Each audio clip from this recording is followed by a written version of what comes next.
We live in a peculiar society in which, when you do not try to be on the right side of the wrong people, you start to be outcasted and outlawed in a way. And in many ways, I consider myself a spiritual outlaw, because not necessarily proclaiming that I am a shaman, but I practice shamanism quite a bit. And a lot of people who do not really understand what shamanism is, they will see it as magic and they will see it as sorcery. But the thing is that we have to determine what exactly is the result of these things.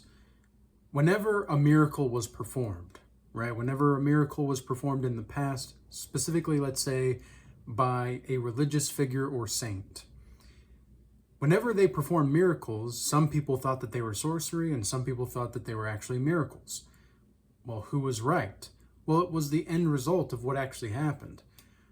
What was the result? Did the people get closer to the soul of existence, to God, or did they actually just get further away from themselves and they tried to bend the fabric of reality, not knowing that they can't, because they are the truth of the fabricness rather than the fabric of reality. They're the truth of the fabricness. So what that means is that they tried to manipulate and deceive people, whereas miracles is just realignment. Those are just realignment and moving towards something. So even in my one-on-one sessions or my godlike mastery offer that I have, I don't necessarily try to push any type of dogma onto anybody, because I don't think that's going to be helpful, number one. And number two is that I've seen what happens when dogma arises, because this is what happens at a very deep level, not only in religion, but also in politics, in social media, etc. And so we can see across different mediums and across different spaces of thought, we see that the people who try to get right with the wrong people are often rewarded. However, they lose their soul. They lose everything about themselves. And this was something that I mistakenly did, not necessarily because I wanted to, but because it felt as though not doing it was going to bring me more sin. And it was going to bring me more shame and doubt and grief. And that in of itself is an idolization of these negative thoughts. Once you get to a place in which consciously you are recognizing that you can operate on multiple conscious planes of existence, you no longer feel the need to actually try to convince anybody of anything.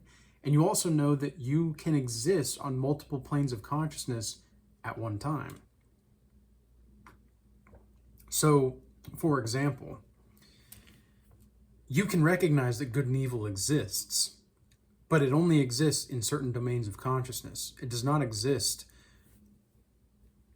outside of those domains. When you get into higher levels of consciousness, when you are operating inwardly from a place of peace and prosperity and justice and honor and respectfulness and self-love, good and evil doesn't even exist. The title, you outgrow the need for titles like this. You outgrow the need for even calling out devils or demons. That's what it means to cast out demons. You get to a point to where you just by being who you are, by outgrowing the negativity, you cast out the demons. There are no more demons. Demons, they're silenced as far as I'm concerned, in my own mind and in my own being anymore. I still see them, I still hear them outside, and I can see, the reptilians and such. I can see the shadow beings. I can see all of these things going on, but I'm not attached to these things. I'm not attached to needing to believe that they're true or needing to believe that they're evil. This is something that's way deeper. And I really don't think that many people are willing to do 3 things, and I have them written down here. If you can do these 3 things, you can actually come to a more deeper understanding of spirituality. Number 1 is you can hold multiple realities without collapsing into any one. Number 2, you can lose what you value most without losing yourself. And you can be wrong about what you feel like you value most without losing yourself.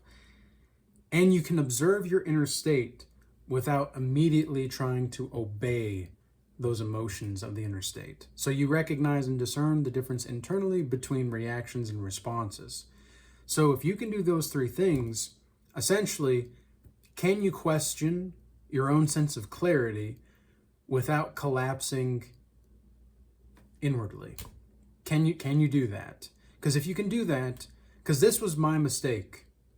This was my ultimate mistake over the past few years trying to follow Christ. And I like, people think that I'm secular now, and it's like, I'm not secular. I actually am embodying the teachings more so than ever before, I would say. And I'm doing this from a place of genuine reflection on who I am and what I've been about and how I've acted and how I've responded to certain things. And partially this is because I was trying to get right with the wrong people. I was even trying to get right with the wrong archetypes, so to speak, in my own sense of being. Like, I was trying to get right with the wrong timelines. And I was trying to get right with these low-cost, low-value timelines, not knowing and recognizing that they were low-cost, low-value timelines. And this now I'm seeing, like, oh, I can just get right with the high-value, low-cost timelines or the high-value, high-cost timelines, because those are going to be valuable no matter what. If you can see value before you can see cost, you're going to be on a better path. And this is why sin really, like, it doesn't have a hold on you in the way that you think it does. A lot of religious people, now look, I'm not saying that there are not things that are not good for your well-being. That's not what I'm saying. But what I'm saying is that if you can integrate the contents of the collective unconsciousness properly and relate to them properly, you start to notice that there's something more to you. There's something more, that original sin is a concept. And I mean that technically. Okay, I mean this technically. It's not to say that, like, original sin is thinking that there was sin to begin with. Okay?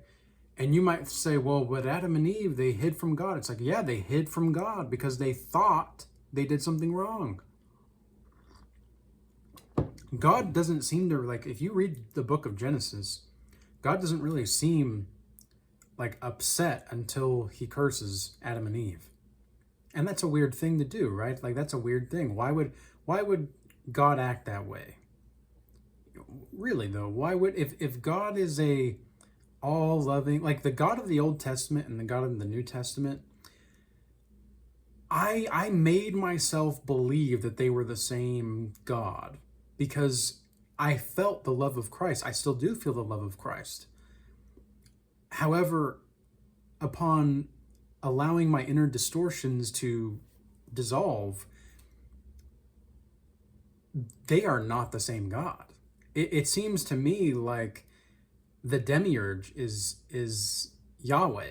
I mean, read the book of Job, and you might say, well, that's why Jesus had to come, because well, he had to atone for that. It's like, okay, but why would God have to atone, considering the perspectives of the Bible, right? All of this is to say is that this is all mumbo jumbo. This is all theology. It's not like here now. It's not here now. It can be depending on how you look at it. Again, this is the rock parable that I talk about very so often. It's that in the Regal timeline theory, there's the parable of the rock in the river. Okay, there's a rock in the river, and from this side, it looks like the rock is round. From this side, it looks like the rock is flat. Then when you look actually in the river. You get in the river, the rock doesn't really look round or flat. It kind of has this jagged look to it, maybe, or it has moss on it. Well, so who's right? Well, it depends on the data points that you're looking at. So if you are looking, this is why I say, can you hold multiple realities without collapsing into one? Because the thing is that you might believe thoroughly that the rock is flat. And based on your data points, you are absolutely correct.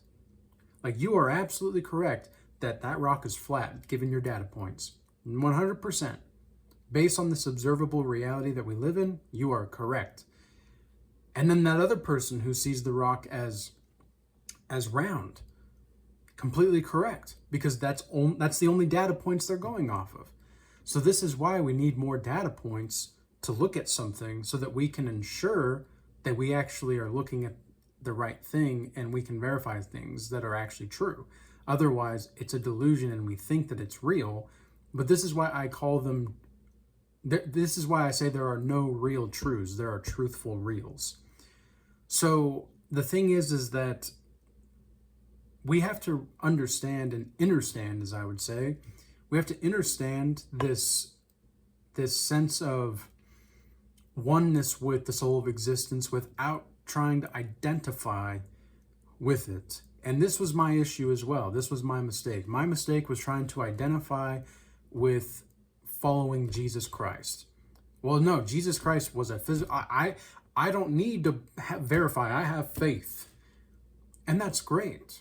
Because in that moment, it was true, because I had certain data points that I was working off of. I saw Jesus Christ to be the way, the truth, and the life. And he is, but he's not. Like, he is, but he's not. It's the paradox, right? It's the paradox of this existence.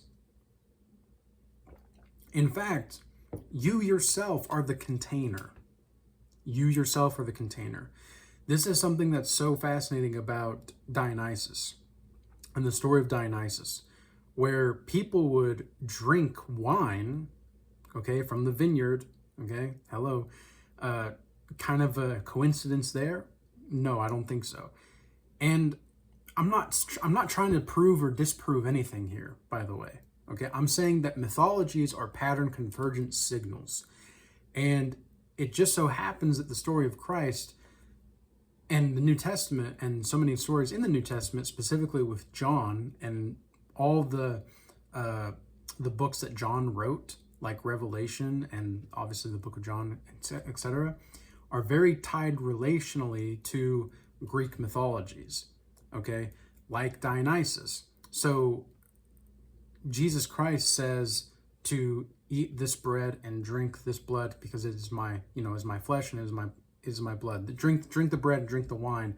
It's my flesh and my blood. Well, that seems kind of strange, right? Like, now, is that sorcery or is that a miracle? That's the, because it seems to me like cannibalism is kind of frowned upon in most societies, but for some reason it seemed very natural for the Christians. Well, why did it seem natural? Well, because in the story of Dionysus, that's exactly what Dionysus says. So John wrote this seemingly to capture the attention of the Greeks and to spread his message toward the Greeks and the Turks, because they knew that story, they knew that mythologies. And I mean, we can get into the chronological events and such in another video, but the thing is like, the more I research the chronological events of what happened, the more I see that all of these myths, all of these stories, all of these religions, like even studying the Bhagavad Gita, right? Even studying my own book, like I'm studying my own book from a mythological perspective now, rather than a philosophical and psychological. And I'm seeing things that I'm thinking to myself, holy smokes, my own psyche was creating mythologies to map onto my own psyche. Like studying what I did and studying how I did it. I mean, it was just so fascinating, right? And so one thing that I think that we need to recognize is that the story in Dionysus, he says, like, if you want to be like me, drink the wine because it's my blood, right? Okay, so we have this continual theme of drinking blood to be like someone. That's pretty interesting. Well, what exactly does that mean? It means that what you consume, you become like. Well, think about like this coffee, right? This coffee, or think about I don't know, a fruit like a lemon or a banana, right? If you eat that, do you become the lemon or does the lemon become you? Okay, it kind of becomes one and the same, right? We don't know exactly how that happens. We just know that it happens. Like the banana becomes you and you become the banana. The fuel, you need the fuel of the banana to have potassium and energy and whatnot to help your muscles recover after a workout or whatever it is. So you need this. Like you do need this, and you do have to have this as far as you have a physical body. Okay, that makes sense, right? So now we get to a point in which, all right, so we see this, we see these different stories through time pointing toward the same type of thing. It doesn't degrade or denigrate any of these stories. It simply goes to show that there's a deeper truth here going on. And this goes back to the rock and the river parable. So who exactly is it? What exactly is it? All right. What? Because the thing is that we can all agree that there's something to be experienced. That's what we can agree on. We can't always agree on the data points or the perspectives or the values that are determining based off of those data points and etc. But what we can determine is we can determine that there's an experience to be had. And that is the creme de la creme of all of this. That is the creme de la creme of experiencing what it's like to be one with the soul of existence. When Jesus Christ said, I and the Father are one, he's looking at it from a different context, specifically with the Regal timeline theory. He's speaking to a deeper truth. He is not claiming an identity, I don't think. I don't think he's claiming an identity. I don't even need to think that. He is not claiming an identity. He's speaking about a deep truth about self-realization. He was a fully self-realized being in which the soul of existence trusted him to do these miracles. Now we can look at that because, again, it's not about whether or not he was actually a physical being. What matters is did it have the outcome of moving people closer to the soul of existence or not? And this is also something that I was thinking about earlier when it comes to Mary Magdalene. I mean, holy smokes. The story of Mary is just astounding. And when you think about the book of John being the only book in which Mary meets Jesus first after he's resurrected, Mary's the only one of the four main gospels, right, of talking about Jesus, and with Luke, Mark, Matthew, and John, right? John is the only one where Mary is the one that is approaching Jesus after his resurrection alone. Well, that's pretty interesting, especially considering John's background in, and how he's proclaiming the gospel to these people and what he's doing. This is very interesting. Well, why is that? Well, because women, I'll tell you why it's interesting, is because women were considered the leaders within the Dionysian religion and worship. That's very interesting. So why is this? Like, there's too many, like, you see the coincidences don't really add up to coincidences. like there's too many data points here to just wish away and wash away. But hey, don't take my word for it. Go do the research yourself. And we'll see what happens, right? Because again, identity is something that is very loose. And I think that the better that you can ask yourself the question of, can you question your sense of clarity without losing yourself? That's going to be an important thing as we go down further along the line. So yes, as I say many times, I am the education. I'm not the educator. And with that being said, I hope that this message was useful and insightful for you. Stay blessed, peace, and until next time.